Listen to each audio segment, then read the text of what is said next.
Hello students, मैं आपका Vikesh sir. आज मैं आप लोगों के सामने NIS क्लास 10 का पाठ 17 बीती विभावरी जागरी का प्रश्नोत्तर, जो महत्वपूर्ण प्रश्नोत्तर है, वह मैं लेकर आया हूँ। यह ज़्यादातर परीक्षाओं में आते हैं।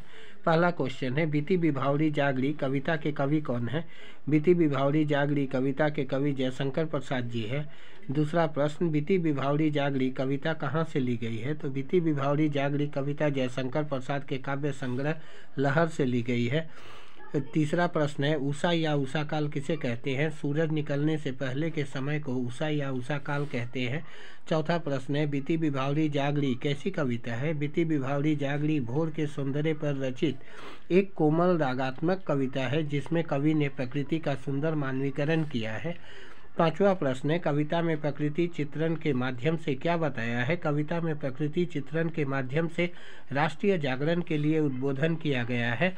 छठा प्रश्न है, जिसमें कविता का पहला जो पैराग्राफ है वह आप लोगों को दिया जाएगा और उसका मतलब लिखना है। यानी ख कुल कुल कुल सा बोल रहा से लेकर नवल रस गागरी का तात्पर्य क्या है?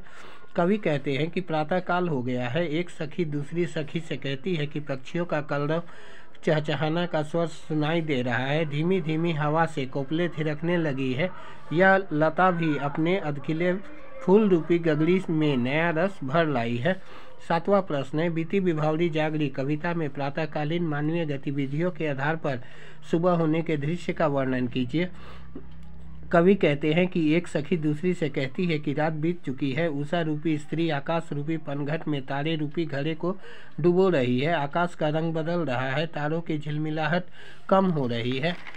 इसके बाद इसका जो अंतिम प्रश्न है, बीती विभावरी जागरी कविता में सखी को क्यों लगता है कि प्रातः काल हो गया है? तो इसका उत्तर है क्योंकि पक्षियों का कलरव का स्वर सुनाई दे रहा है। हवा धीमे धीमे कोपलों पर थिरकने लगी है।